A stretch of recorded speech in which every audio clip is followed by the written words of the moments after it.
Hello दोस्तों, इस lecture ਦੇ ਵਿੱਚ ਆਪਾਂ 9th ਕਲਾਸ ਦੇ 5ਵੇਂ ਚੈਪਟਰ ਤੇ ਗੱਲ ਕਰਾਂਗੇ। ਯੂਕਲਿਡ ਦੀ ਜਮਾਇਤੀ ਦੀ ਜਾਣ ਪਹਿਚਾਣ, ਇੰਟਰੋਡਕਸ਼ਨ ਆਫ ਯੂਕਲਿਡ ਜਿਓਮੈਟਰੀ। ਇਸ ਦੇ ਵਿੱਚ ਚੱਲਣ ਤੋਂ ਪਹਿਲਾਂ, ਕਨਸੈਪਟ ਤੇ ਗੱਲ ਕਰਨ ਤੋਂ ਪਹਿਲਾਂ ਆਪਾਂ ਯੂਕਲਿਡ ਤੇ ਗੱਲ ਕਰੀਏ, ਕਿਉਂਕਿ ਜਿਸ ਚੈਪਟਰ ਦਾ ਨਾਮ ਹੈ ਤਾਂ ਉਸ ਤੇ ਗੱਲ ਕਰੀਏ। ਯੂਕਲਿਡ कौन है? सब तो इंपॉर्टेंट चीज दोस्तों, यो यूक्लिड है, बहुत महान गणित विज्ञानी होए ने। सब तो पहली गल तो बहुत महान गणित विज्ञानी होए ने।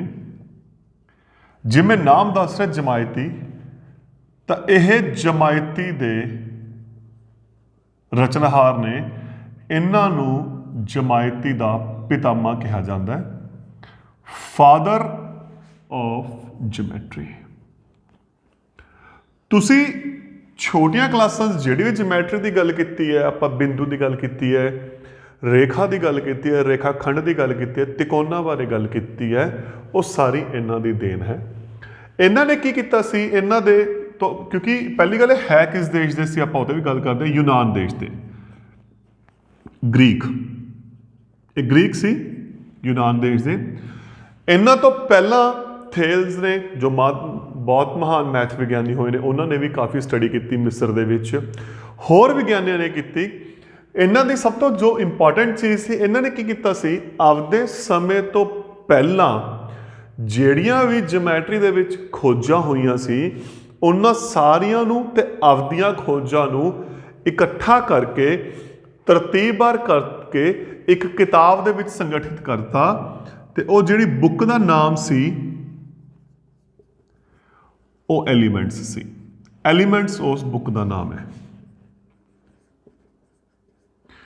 उस दे विच इन्हां ने सारी जियोमैट्री इकट्ठी करके, इन्हां तो पहलां जिहड़ी हुई है खोजां, ते इन्हां ने जो आप कीतियां ने उहनूं इकट्ठा करता ते एलीमेंट्स नाम की एक बुक बनाती, जिस नूं 13 अध्यायां विच वंडिया गया सी। जो एलीमेंट की बुक सी 13 अध्यायां विच वंडी गई सी। ते खासियत की सी, जिहड़ा हरेक अध्याय अपने आप दे विच एक किताब सी, अपने आप दे विच एक किताब सी। तो तुसीं ये कह दो कि एलीमेंट्स दियां ही उसने एक 13 किताबां बनाईयां सी, जिस विच उहने जियोमैट्री बारे शुरू तो लैके एंड तक गल कीती। हुण दूसरा क्वेश्चन, खोजां किवें कीतियां? तो दोस्तों उस टाइम किहड़ा कोई ज़्यादा टैक्नोलॉजी हुंदी सी। उहने की कीता, जिहड़े उहदे आले दुआले वस्तुआं ने उस तो उहने खोजां की गल की। जिवें आकाश देखा, आकाश तो उहने समतल की गल की, तल की गल की, आपां उहनूं डिटेल च करांगे डिस्कस। उहने रेखा देखी, किनारे देखे सतह दे, जिवें आ बोर्ड है, बोर्ड के साइडों के किनारे है, इस तो उन्हें खोजा कीतियां। तो आपदे आले दुआले जो भी वस्तुआं उन्हें देखियां, कोई चीज़ देखी, कोई वस्तु देखी, कोई डिज़ाइन देखा, जो कुछ देखा उस तो उन्हें की कीती सी, जियोमैट्री की खोज की सी। ते आपां सब तो पहला उहदियां कुछ परिभाषावां ते चलदे हां। उन्हें कुछ परिभाषावां दित्तियां ने, डेफिनेशंस, जिन्हों मैथ दे विच एज इट इज़ लिया गया है, जिसका मैथ में कोई सबूत नहीं, उन्होंने एज इट इज़ ही मन्निया गया है। तो आप कुछ पहला परिभाषावां ते गल करते हैं कि की परिभाषावां सी। तो पहली परिभाषा ते आपां चलते हैं।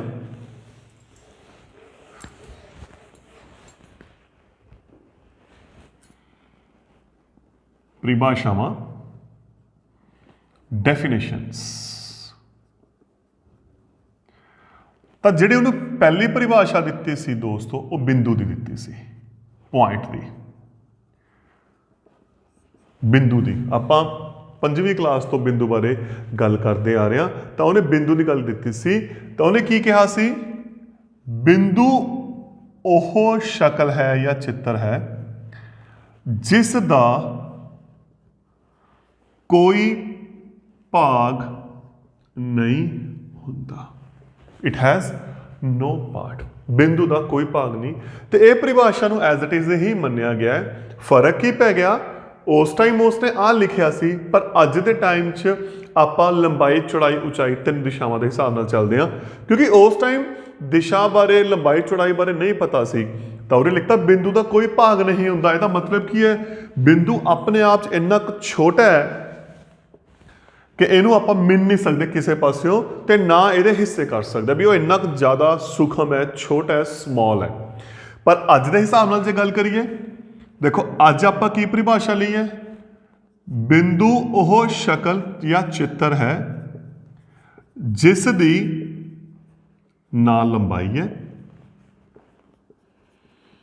ना चौड़ाई है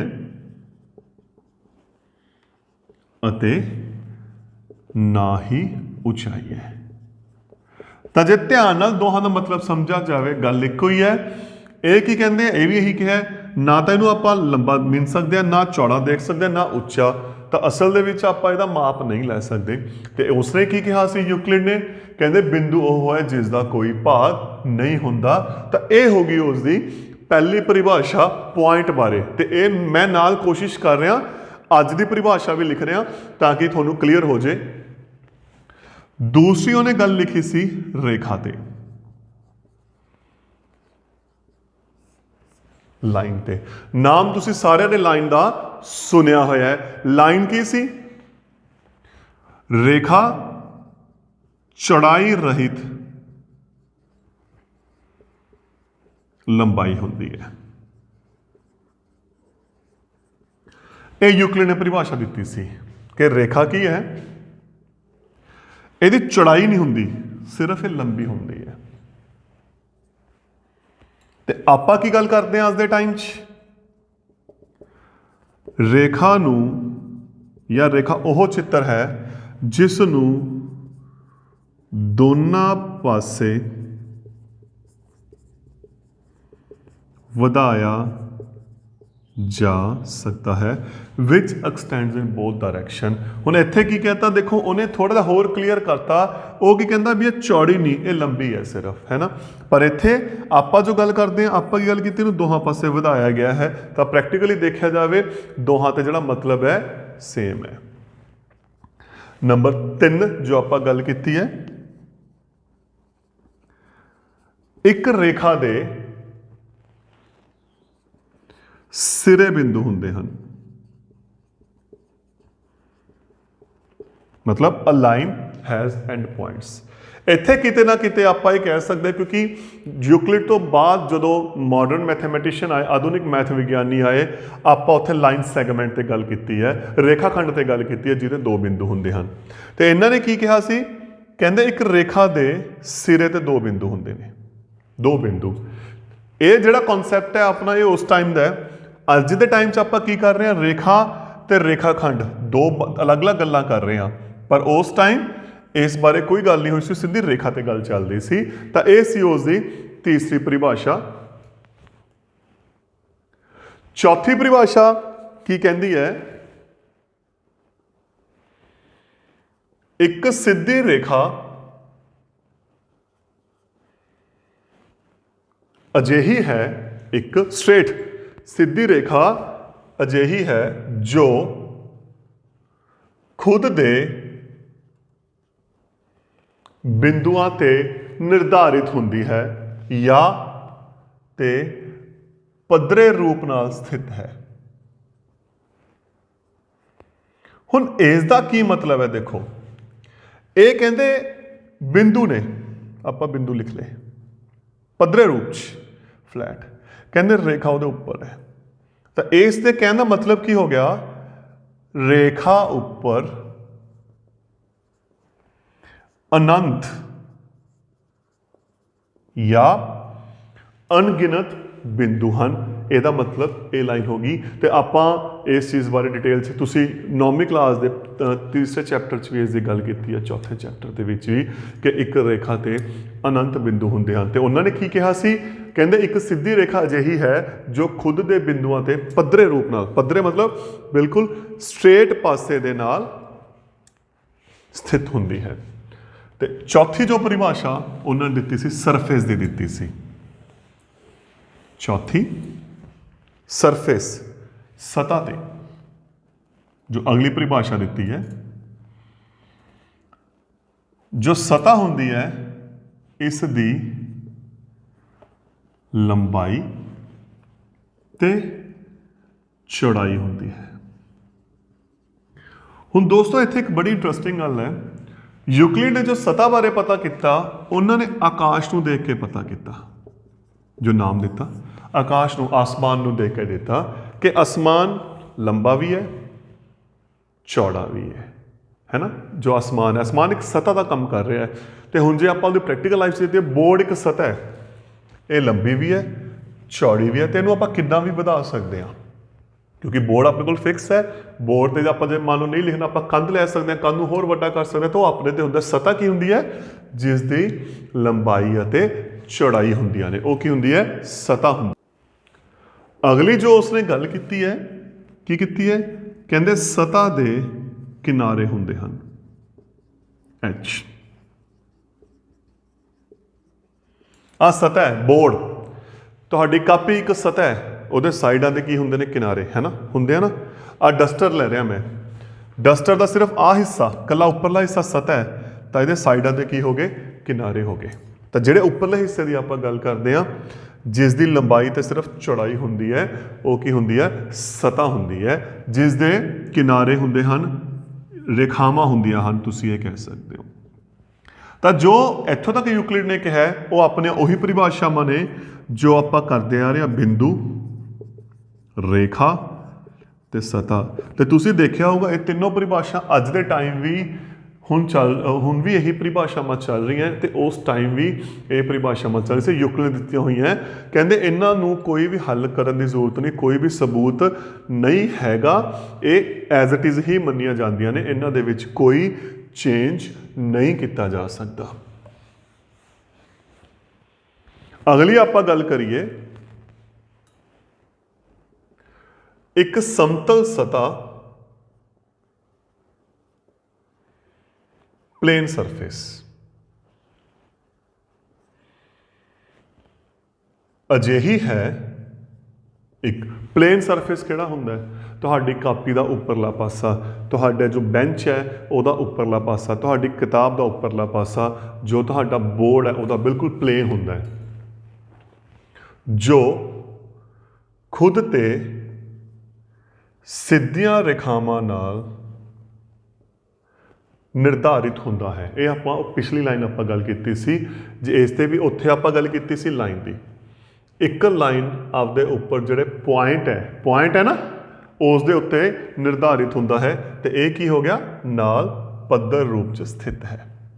ਤਾਂ ਫਿਰ ਇਹਦਾ ਮਤਲਬ ਕੀ ਹੋ ਗਿਆ, ਜਿਵੇਂ ਉੱਥੇ ਪੁਆਇੰਟ ਸੀ ਦੋਸਤੋ, ਦੇਖੋ ਇੱਥੇ ਇੱਕ ਲਾਈਨ ਸਿੱਧੀ, ਫਿਰ ਦੂਜੀ, ਫਿਰ ਤੀਸਰੀ, ਫਿਰ ਚੌਥੀ, ਇੱਥੇ ਅਣਗਿਣਤ ਲਾਈਨਾਂ ਆਪਾਂ ਬਣਾ ਸਕਦੇ ਹਾਂ, ਤੇ ਅਣਗਿਣਤ ਲਾਈਨਾਂ ਬਣਾ ਕੇ ਆਪਣੇ ਕੋਲ ਕੀ ਬਣ ਜਾਣੀਆਂ, ਇੱਕ ਸਤਹ ਬਣ ਜਾਣੀ ਹੈ। ਦੇਖੋ ਕੀ ਫਰਕ ਪੈ ਗਿਆ, ਲਾਈਨ ਬਣੀ ਬਿੰਦੂਆਂ ਤੋਂ, ਅਣਗਿਣਤ ਬਿੰਦੂ ਲਏ ਲਾਈਨ ਬਣ ਗਈ, ਤੇ ਜਦੋਂ ਅਣਗਿਣਤ ਲਾਈਨਾਂ ਲਈਆਂ ਸਿੱਧੀਆਂ ਸਟ੍ਰੇਟ ਪੱਧਰ ਰੂਪ 'ਚ, ਉਹ ਕੀ ਬਣ ਗਈ ਸਤਹ ਬਣ ਗਈ। ਤਾਂ ਇਹ ਪਰਿਭਾਸ਼ਾਵਾਂ ਬਾਰੇ ਥੋੜੀ ਬਹੁਤ ਆਪਾਂ ਗੱਲ ਕੀਤੀ ਹੋਈ ਹੈ। ਇਸ ਤੋਂ ਬਿਨਾਂ ਆਪਾਂ ਕੁਝ ਹੋਰ ਪਰਿਭਾਸ਼ਾਵਾਂ ਲੈ ਕੇ ਚੱਲਦੇ ਹਾਂ ਜਿਓਮੈਟਰੀ ਨਾਲ ਸੰਬੰਧਿਤ।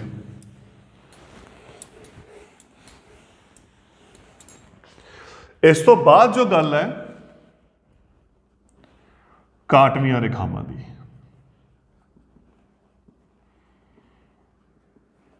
intersecting lines,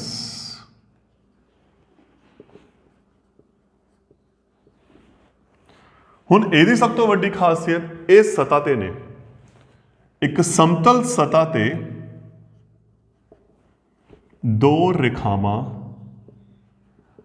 ਆਪਸ ਵਿੱਚ ਮਿਲਦੀਆਂ ਹਨ। ਜੋ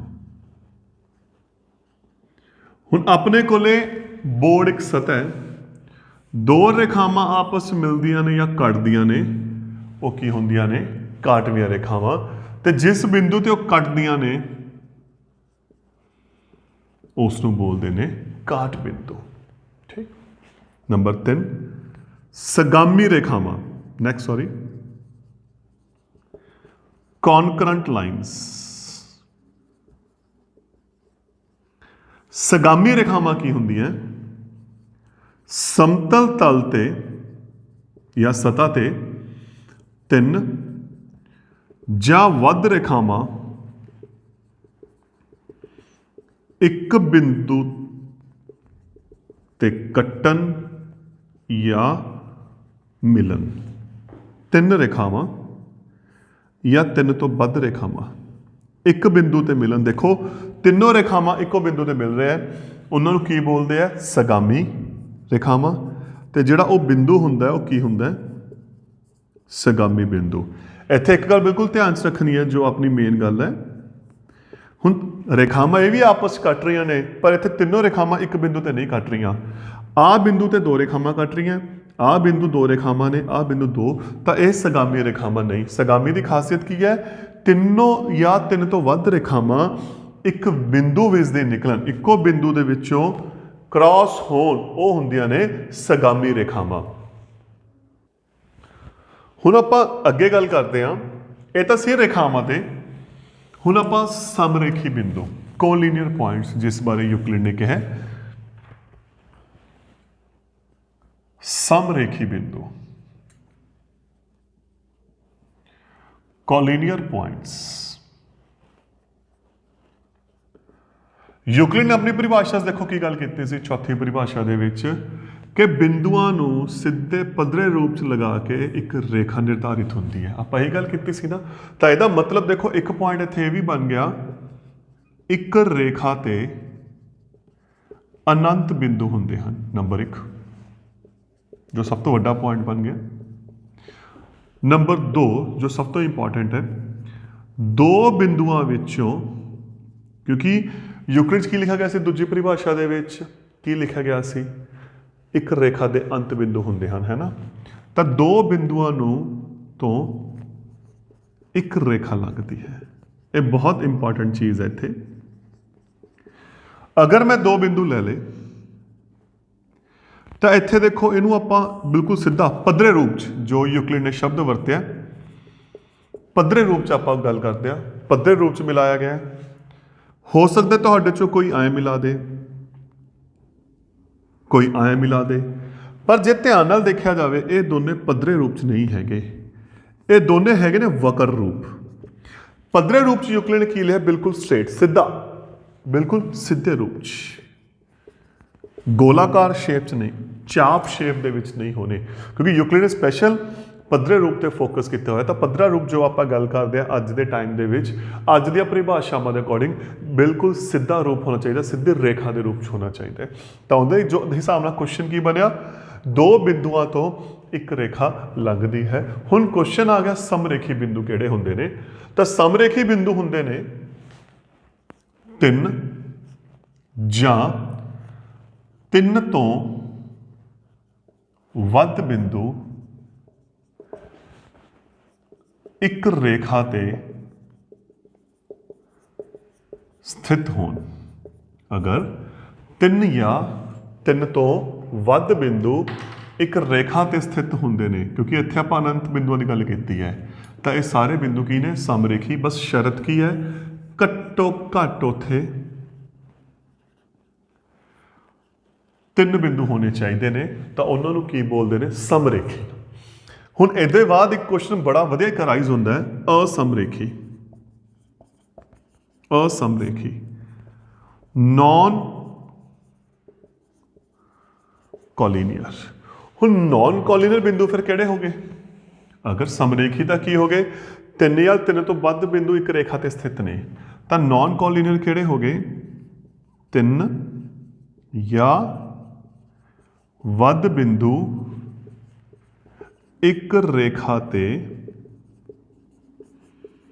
ਸਥਿਤ ਨਾ ਹੋਣ, ਹੈ ਨਾ।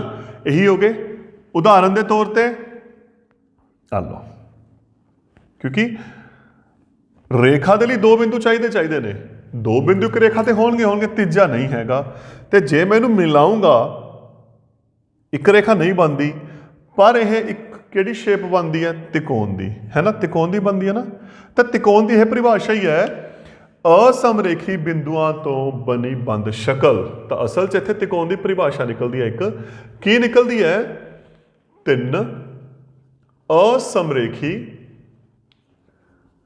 बिंदुआं तो ਨੂੰ ਮਿਲਾ ਕੇ ਬਣੀ ਬੰਦ ਸ਼ਕਲ ਜਾਂ ਚਿੱਤਰ।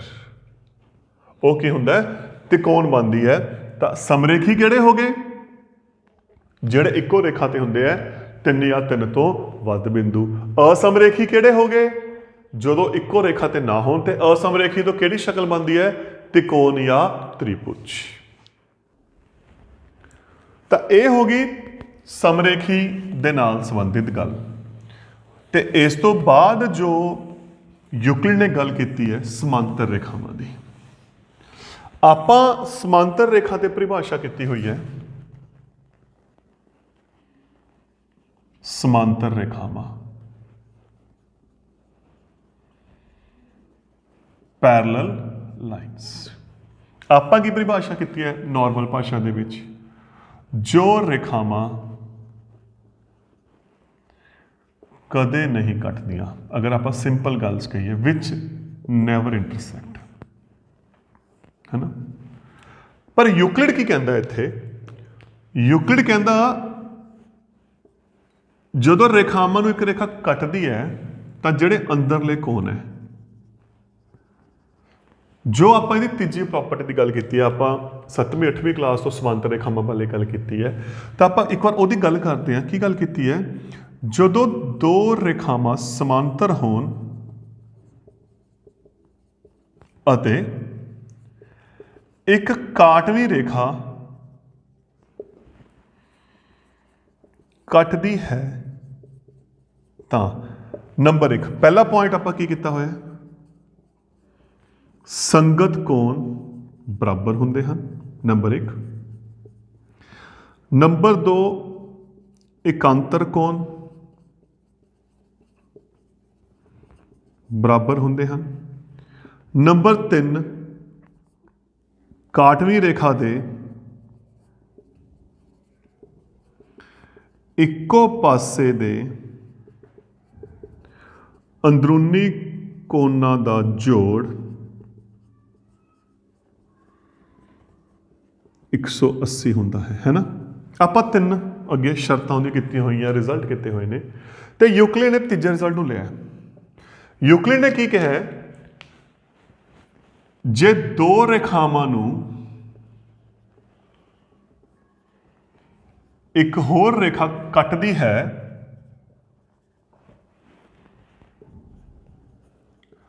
ਤਾਂ ਇੱਕੋ ਪਾਸੇ ਦੇ ਅੰਦਰਲੇ ਕੋਣਾਂ ਦਾ ਜੋੜ ਦੋ ਸਮਕੋਣਾਂ ਤੋਂ ਘੱਟ ਹੈ ਤਾਂ ਰੇਖਾਵਾਂ ਕੱਟਦੀਆਂ ਹਨ। ਨਹੀਂ ਕੱਟਦੀਆਂ। ਦੇਖੋ ਹੁਣ ਇਹਦਾ ਮਤਲਬ ਕੀ ਹੋ ਗਿਆ? ਅਗਰ ਆਪਾਂ ਦੇਖੀਏ, ਦੋ ਰੇਖਾਵਾਂ ਨੂੰ ਇੱਕ ਰੇਖਾ ਕੱਟਦੀ ਹੈ। ਹੁਣ ਮੈਨੂੰ ਨਹੀਂ ਪਤਾ ਕਿਹੜੀਆਂ ਦੋ ਰੇਖਾਵਾਂ, ਆਪਾਂ ਇੱਕ ਵਾਰ ਜਰਨਲ ਡਰਾ ਕਰ ਰਹੇ ਹਾਂ, ਹੈ ਨਾ। ਇੱਕੋ ਪਾਸੇ ਦੇ ਅੰਦਰੂਨੀ ਕੋਣ ਆ ਗਏ, ਉਹਨਾਂ ਦਾ ਜੋੜ ਦੋ ਸਮਕੋਣ। ਦੋ ਸਮਕੋਣ ਦਾ ਮਤਲਬ ਕਿੰਨਾ ਹੋ ਗਿਆ? 2 × 90 180, ਹੈ ਨਾ। ਕਹਿੰਦੇ ਜੇ ਉਹਨਾਂ ਦਾ ਜੋੜ 180 ਤੋਂ ਘੱਟ ਹੈ ਤਾਂ ਕੱਟਣਗੀਆਂ। ਤਾਂ ਕਲੀਅਰ ਹੈ, ਕਿਉਂਕਿ ਜੇ ਉਹਦੇ ਜੋੜ 180 ਤੋਂ ਘੱਟ ਹੋ ਗਿਆ, 180 ਤੋਂ ਘੱਟ ਹੋ ਗਿਆ ਤਾਂ ਕੱਟਣਗੀਆਂ। ਕਿਉਂ? ਕਿਉਂਕਿ ਉੱਥੋਂ ਬਣ ਜੋ ਤਿਕੋਣ। ਆਪਾਂ ਨੂੰ ਪਤਾ ਹੈ ਇੱਥੋਂ ਜਿਹੜਾ ਰਿਜ਼ਲਟ ਯੂਕਲਿਡ ਨੇ ਕੀਤਾ, ਤਿਕੋਣ ਦੇ ਤਿੰਨੇ ਕੋਣਾਂ ਦਾ ਜਿਹੜਾ ਜੋੜ ਹੁੰਦਾ ਹੈ ਉਹ ਕੀ ਹੁੰਦਾ ਹੈ? 180 ਡਿਗਰੀ ਹੁੰਦਾ ਹੈ ਨਾ। ਇਹਨਾਂ ਦੋਹਾਂ ਦਾ ਜੋੜ 180 ਤੋਂ ਘੱਟ ਹੈ ਤਾਂ ਤੀਜਾ ਕੋਣ ਕੁਛ ਨਾ ਕੁਛ ਤਾਂ ਬਣਾਊਗਾ ਹੀ। 1 ਡਿਗਰੀ ਘੱਟ ਹੈ, ਚਾਹੇ 2 ਡਿਗਰੀ ਘੱਟ ਹੈ, 3 ਡਿਗਰੀ ਘੱਟ ਹੈ, 4 ਡਿਗਰੀ ਘੱਟ ਹੈ, ਤਾਂ ਤਿੰਨਾਂ ਜੋੜ ਕਿੰਨਾ ਹੋਗਾ? 180। ਪਰ ਜੇ 180 ਹੋ ਗਿਆ, ਇਹ ਦੋਨੋਂ ਕੀ ਕਰਨਗੀਆਂ ਫਿਰ? ਕਦੇ ਨਹੀਂ ਕੱਟਦੀਆਂ। ਦੇਖੋ ਬਿਲਕੁਲ ਆ ਚੀਜ਼ ਆ ਰਹੀ ਹੈ, ਇਹਨੂੰ ਧਿਆਨ ਨਾਲ ਚੈੱਕ ਕਰਕੇ ਦੇਖੋ। ਸੇਮ ਕਨਸੈਪਟ ਹੈ। ਕਹਿੰਦੇ ਅਗਰ ਦੋਹਾਂ ਦਾ ਜੋੜ ਦੋ ਸਮਕੋਣਾਂ ਤੋਂ ਘੱਟ ਹੈ, ਕਿਉਂਕਿ ਅਗਰ ਮੈਂ ਪ੍ਰੈਕਟੀਕਲੀ ਗੱਲ ਕਰਾਂ ਇਸ ਟੌਪਿਕ ਦੀ, ਅਗਰ ਆਪਾਂ ਰਚਨਾ ਕਰੀਏ ਤਾਂ ਆਪਾਂ ਕੀ ਕਰਨਾ ਹੈ? ਦੇਖੋ ਇੱਥੇ ਦੋਹਾਂ ਤੇ ਕੀ ਕਰਾਂਗੇ? ਜਾਂ ਤਾਂ ਆਪਾਂ ਦੋਨੇ ਨਿਊਨ ਕੋਣ ਬਣਾਵਾਂਗੇ, ਕਿਉਂਕਿ ਸਮਕੋਣਾਂ ਤੋਂ ਘੱਟ ਚਾਹੀਦਾ ਹੈ। ਇਹ ਵੀ 90 ਤੋਂ ਘੱਟ ਚਾਹੀਦਾ। ਉਹਨੇ ਇਹ ਗੱਲ ਕਹੀ ਹੈ ਇਹ ਨਹੀਂ ਕਿਹਾ ਇੱਕ अधिक, देखो दो समकोण तो घट का मतलब ਜਿਹੜਾ ਉਰੇ ਕੋਣ ਬਣੂਗਾ ਉਹ ਵੀ ਨਿਊਨ ਕੋਣ ਬਣੂਗਾ, ਇੱਥੇ ਕੋਣ ਬਣੂਗਾ ਉਹ ਵੀ ਕੀ ਬਣੂਗਾ ਨਿਊਨ ਕੋਣ। ਤੇ ਆਪਾਂ ਨੂੰ ਪਤਾ ਹੈ ਅਗਰ ਤਾਂ ਸਮਕੋਣ ਹੁੰਦਾ ਬਿਲਕੁਲ ਸਿੱਧਾ ਜਾਂਦਾ ਹੈ ਨਾ, ਪਰ ਨਿਊਨ ਕੋਣ ਕਿਵੇਂ ਜਾਊਗਾ, ਥੋੜਾ ਜਿਹਾ ਅੰਦਰਲੇ ਪਾਸੇ ਜਾਊਗਾ ਨਾ, ਇਹ ਵੀ ਕਿੱਥੇ ਜਾਊਗਾ ਅੰਦਰਲੇ ਪਾਸੇ ਜਾਊਗਾ। ਤੇ ਜਦੋਂ ਅੰਦਰਲੇ ਪਾਸੇ ਚਲਾ ਗਿਆ ਅਸਲ ਦੇ ਵਿੱਚ ਇਹ ਕੀ ਬਣੂਗੀ ਤਿਕੋਣ ਬਣੂਗੀ। ਤਾਂ ਫਿਰ ਤਿਕੋਣ ਦੀ ਪ੍ਰੋਪਰਟੀ ਅੱਗੇ ਉਹ ਬਣ ਜੂਗੀ। ਤਾਂ ਦੇਖੋ ਯੂਕਲਿਡ ਨੇ ਕੀ ਕੀਤਾ ਸੀ, ਇੱਕ ਪ੍ਰੋਪਰਟੀ ਦੇ ਵਿੱਚ ਨਾਲੇ ਤਿਕੋਣ ਨੂੰ ਕਲੀਅਰ, ਅਗਰ ਆਪਾਂ ਇਨਡਾਇਰੈਕਟ ਵੇ 'ਚ ਦੇਖੀਏ ਤਿਕੋਣ ਦਾ ਜੋੜ ਵੀ 180 ਕਰ ਗਿਆ, ਨਾਲੇ 180 ਕੀ ਕੀਤਾ ਸੀ ਉਹਨੇ ਸਮਾਂਤਰ ਰੇਖਾਵਾਂ ਦੀ ਸ਼ਰਤ ਦੇਤੀ। ਤਾਂ ਇਹ ਸੀ ਯੂਕਲਿਡ ਦੀ ਦੇਣ ਜੋ ਆਪਾਂ ਪਰਿਭਾਸ਼ਾਵਾਂ ਤੇ ਗੱਲ ਕਰ ਰਹੇ ਹਾਂ। ਤਾਂ ਇਹ ਸੀ ਆਪਣਾ ਸਾਰਾ ਸਮਤਲ ਸਤਹ